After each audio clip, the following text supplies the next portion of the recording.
ওয়ালাইকুম আসসালাম ওয়ালাইকুম। রহমতুল্লাহি ওয়া বারাকাতুহু। হুজুর কেমন আছেন? জি আলহামদুলিল্লাহ ভালো। বলেন ভাই। জি হুজুর, আমার যে সমস্যাটা, হুম। আমি একটা মসজিদে আছি কোথায়? ২ কোন বছর ধরে। কোন মসজিদে? কোন জায়গায়? এটা জামালপুর, জামালপুর। জি। হ্যাঁ। তো এই মসজিদে কিছু লোক আছে, তারা মিলাদ ক্যাম্প করে।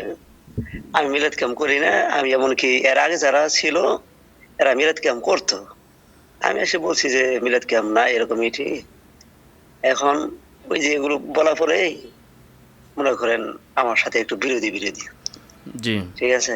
এখন উনারা মনে করে যারা মিলাদ পড়ে এরা হলো হানাফি, আর যারা মিলাদ পড়ে না এরা হলো আহলে হাদিস। কথা আচ্ছা। বুঝছেন?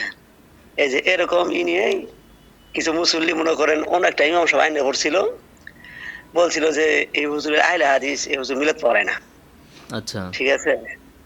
পরে আমি বলছি যে আপনারা মনে করেন যারা মিলাদ পড়ে এরা হলো হানাফি, আর যারা মিলাদ পড়ে না এরা হলো আহলে হাদিস।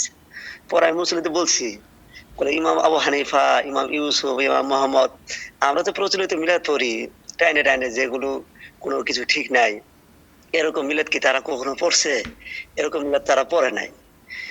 ঠিক আছে? পরে বলছি যে এরকম মিলাদ কেউ যদি আবু হানিফা থেকে, ইমাম ইউসুফ থেকে, ইমাম মোহাম্মদ থেকে কেউ আবু প্রমাণ ইউসুফ। করতে পারে, তাহলে তারা ১,০০,০০০ টাকা পুরস্কার দিব। জি। এই যে এরকম ভাবে একটা কথা চ্যালেঞ্জ ছুড়ে দিছি। এ পর্যন্ত কেউ আমার সাথে মোকাবেলা করতে আসে নাই। কিন্তু মনে হয়তোবা প্রস্তুতি নিতেছে। এখন কোন সময় যদি তারা বসে, জি। এজন্য আমি একটু আপনাদের একটু সহযোগিতা চাইছিলাম যে কিভাবে একটু বাসটা করা যায় বা অবশ্যই তাদেরকে বলেন আগে বাহাসের ডেট করেন তারপরে দেখা যাবে। এরা কখনো বসবে না। জি। কিন্তু যদি হঠাৎই মনে করেন যদি বসে, বসবে না। ঠিক আছে? এরা কোশ্চিন এখন কালেও আপনার বসবে না। আর যদি বসে তাহলে আমাকে রাইখেন ইনশাল্লাহ। জি। যে বসলে হুজুর যদি আপনাদের একটু স্মরণ করে আসবেন তো একটু নাকি? অবশ্যই কোনো সমস্যা নেই। জি। বাংলাদেশের যে কোনো জায়গায় বাতিলপন্থীরা যদি মাথাচাড়া দেয় তাদেরকে দমন করার জন্য ইনশাল্লাহ সদা সর্বদা প্রস্তুত। মনে করেন এই কয়েকটা এলাকায় এরকম সমস্যা। এদিক আগে কওমি কোন আলেম ছিল না। জি। যারা ছিল একটু কায়দা-টায়দা পড়ছে, পড়ে এগুলো ইমামতি করে খাইছে। এদের আমি যে যারা মসজিদে আলেম আছি, আছে এদেরকে আমার সাথে ফোনে আপনি ধরাইয়া দিয়েন, ঠিক আছে? এদের মিলাদ কিয়ামের কি দলিল আছে দেখবো নে, আমাকে ফোনে ধরাইয়া দিয়েন, ঠিক না আছে ভাই? এই সাইডে এই সাইডে যে ২-১ জন আছে, এরা বসে নাই ২-১ জন মূর্খ মানুষই। আগের এই মসজিদে একজন ইমামতি করে গেছে, মানে শুক্রবারে নামাজ পড়াইছে ১৩ বছর।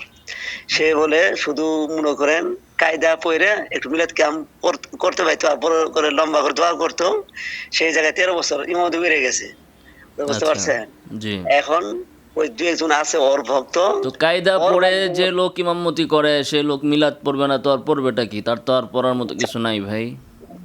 এখন উনারা মনে করে যে এই হুজুর হইলো কত বড় হুজুর। আর এখন যে আমার কথা মনে হয় না, বয়স হলো অল্প। ঠিক আছে? জি। এজন্য এজন্য মনে করে যে আগে যারা মিলাদ কাম করছে ওরাই হলো ঠিক। ঠিক আছে? এই যে আহ, এরকম মনে করেন। আচ্ছা ভাই, ঠিক আছে ধন্যবাদ। ইনশাল্লাহ দোয়া করি আপনি আপনারা একটু জানাইলাম। কাজ করতে তবে থাকেন ইনশাল্লাহ। জি। জি, ঠিক আছে ভাই। মনে করেন কাছে, যে কাছে যারা আছে এরা ২ জন আমার সাথে বসে ইনশাআল্লাহ পারবে না। কিন্তু ওই যে যারা বড় ধরনের আছে, যারা এগুলো নিয়ে বসে থাকে, বুঝেন আপনি নাই? ওরা কখনো বসবে না। যদি বসে তাহলে জানায়েন আমাকে অথবা ওদেরকে ফোনে আমার সাথে ধরাইয়া দিয়েন। ঠিক আছে? আসসালামু আলাইকুম।